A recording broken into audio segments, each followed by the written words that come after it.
നമസ്കാരം. Thiruvananthapuram medical college urology വിഭാഗം മേധാവി ഡോക്ടർ ഹാരിസ് ചിറക്കലിൻ്റെ ഫേസ്ബുക്ക് പോസ്റ്റിനെ തുടർന്ന് ഉണ്ടായ വിവാദം കേരളമാകെ പടർന്നു പിടിച്ചതോടെ സർക്കാർ ഇതിൽ നിന്നും എങ്ങനെ തലയൂരും എന്ന ശ്രമത്തിലാണ്.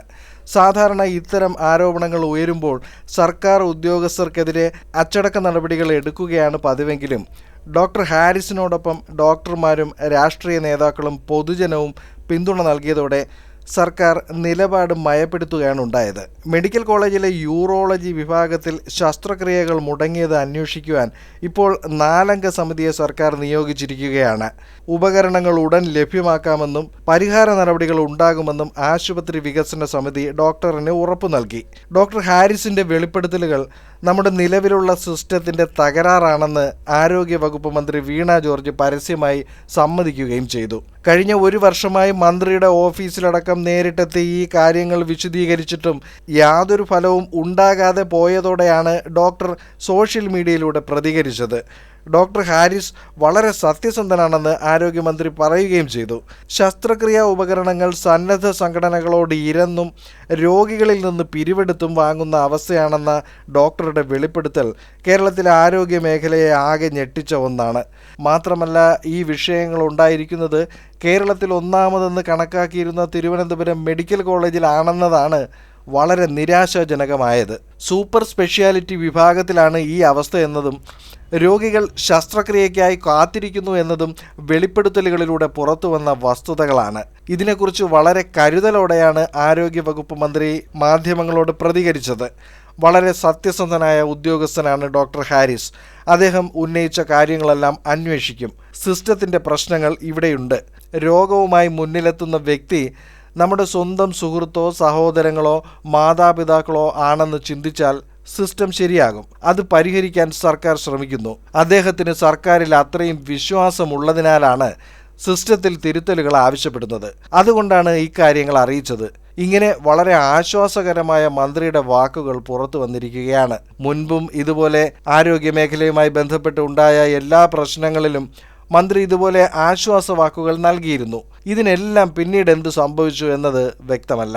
പുതിയ പ്രശ്നങ്ങൾ നാൾക്കുനാൾ പുറത്തു വന്നുകൊണ്ടിരിക്കുകയാണ്. കനത്ത എതിർപ്പുണ്ടായിട്ടും ആരോഗ്യ വകുപ്പിനുള്ള കഴിഞ്ഞ സാമ്പത്തിക വർഷത്തെ ബജറ്റ് വിഹിതം വെട്ടിക്കുറച്ചിരുന്നു. തിരുവനന്തപുരം റീജിയണൽ ക്യാൻസർ സെന്ററിന്റെ ഉൾപ്പെടെ മലബാർ, കൊച്ചി ക്യാൻസർ സെന്ററുകളുടെ ബജറ്റ് വിഹിതവും കുറച്ചിരുന്നു. ശനിയാഴ്ച ദിവസം ഫേസ്ബുക്കിൽ പോസ്റ്റ് ഇടുകയും മാധ്യമങ്ങളോട് വിശദീകരണം നൽകുകയും ചെയ്ത ഡോക്ടർ ഹാരിസ് ഞായറാഴ്ച വളരെ വൈകാരികമായാണ് തുറന്നടിച്ചത്. മെഡിക്കൽ സംവിധാനത്തിലെ പരിമിതികളും പ്രതിസന്ധികളും അക്കമിട്ട് നിരത്തിയതോടെ വേറെ നിവൃത്തിയില്ലാതെ അതെല്ലാം ഉൾക്കൊള്ളുന്ന നിലപാടിലേക്ക് സർക്കാർ മാറി. തൻ്റെ മുന്നിലെത്തിയ പാവപ്പെട്ട കുടുംബത്തിലെ വിദ്യാർത്ഥിക്ക് നിശ്ചയിച്ചിരുന്ന ശസ്ത്രക്രിയ മുടങ്ങിയതാണ് ഡോക്ടർ ഹാരിസിനെ ഏറ്റവും അധികം വേദനിപ്പിച്ചതും പരസ്യ പ്രതികരണത്തിന് അദ്ദേഹത്തെ പ്രേരിപ്പിച്ചതും. സ്വന്തം ജോലിയെ ബാധിക്കുമെന്നറിഞ്ഞിട്ടും പരസ്യ പ്രതികരണത്തിന് തുനിഞ്ഞ ഡോക്ടറുടെ മാനസികാവസ്ഥ ഇന്നത്തെ കാലത്ത് ഇങ്ങനെയൊരു മനുഷ്യൻ ജീവിച്ചിരിക്കുന്നു എന്നുപോലും ചിന്തിക്കുവാൻ പ്രയാസമുള്ള കാര്യമാണ്.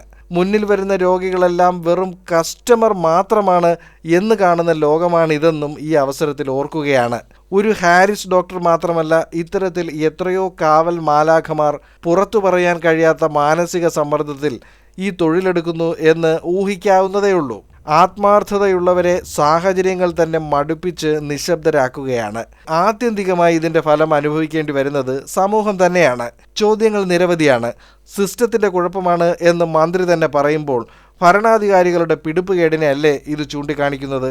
ഉദ്യോഗസ്ഥ ലോകം, അത് സെക്രട്ടേറിയറ്റിലെ ഉദ്യോഗസ്ഥന്മാർ, ആരോഗ്യ വകുപ്പ് ഉദ്യോഗസ്ഥന്മാർ, ആശുപത്രികളിലെ മറ്റു ഉദ്യോഗസ്ഥർ, ഇവരെല്ലാം ചേരുന്നതല്ലേ ഈ സിസ്റ്റം എന്ന് പറയുന്നത്?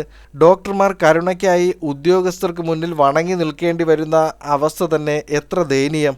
വകുപ്പ് മേധാവികളായ ഡോക്ടർമാർ രോഗികൾക്ക് വേണ്ടി ഉദ്യോഗസ്ഥരുടെ മുന്നിൽ ദയാവായ്പിനായി കയറിയിറങ്ങുന്നത് ഗതികേട് കൊണ്ടാണ്.